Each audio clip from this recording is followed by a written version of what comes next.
minutes for an opening statement. Thank you, Chair Collins, for holding this hearing on the ways we can ensure that job-creating infrastructure keeps America moving and reduces supply chain challenges. This hearing is part of a series, America Builds. And thanks to the bipartisan infrastructure law, America is building again, and we need to keep it going. Holding up job-creating investments will not help America build. Slashing the workforce of agencies that play a critical role in permitting these projects will not keep America building. Congress invested $13.8 billion in the bipartisan infrastructure law to upgrade wastewater systems, prevent pollution, and support the quality of life across the country. These investments are critical, providing a lifeline to communities struggling to maintain water quality. These investments equal jobs. For every $1 billion invested in cleaning up pollution in your water, approximately 28,000 jobs are created according to the National Utility Contractors Association. These investments are helping drive the low 4% unemployment rate while modernizing our infrastructure. In just the last few years in my own district, Washington State's 2nd District, local workers are upgrading aging sewer and water equipment and protecting the local groundwater supply.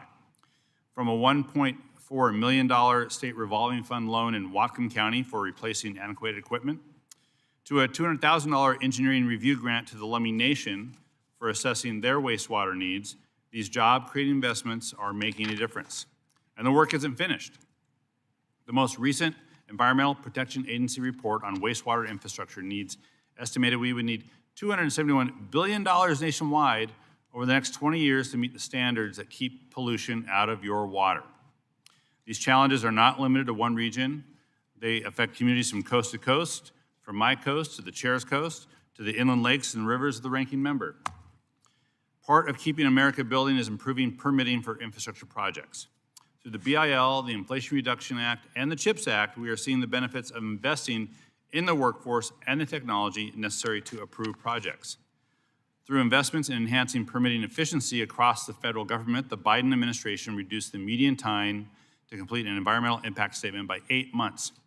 23% faster than Trump 1.0. So let's keep that going. We can invest in infrastructure and protect the environment at the same time, ensuring that America builds while also making sure America breathes clean air and drinks clean water. When Congress passed the Clean Water Act over 50 years ago, members recognized the effectiveness and importance of the comprehensive pollution prevention measures, stopping pollution before it happens rather than simply cleaning it up. Clean Water Act was enacted with an overwhelming bipartisan majority. Before this law, rivers and lakes served as little more than open sewers. Lake Erie was pronounced dead, and Ohio's Cuyahoga River literally caught on fire. But thanks to the Clean Water Act, the Cascade River in my district was designated as an outstanding resource water by the state of Washington, which protects that river from future activities or development that would degrade water quality. For decades, Republicans and Democrats shared these bipartisan principles to defend clean water, maintain a strong federal-state partnership to protect our waters, stop pollution from entering the system in the first place, and support a robust federal flora protections while allowing states to do more, but not less. And the bipartisan infrastructure law shows what happens when Congress does the right things and funds infrastructure. Step one to keep the progress going is to ensure that states and local governments can continue to depend on this federal investment. Freezing funds from the state revolving fund, from the Superfund, or other EPA programs is a step backwards. Predictable, reliable funding helps state and local government leaders make their decisions on allocating dollars to ensure the biggest bang for the buck. Sowing chaos and uncertainty on whether federal and state efforts to protect our water environment will not continue to help the American people.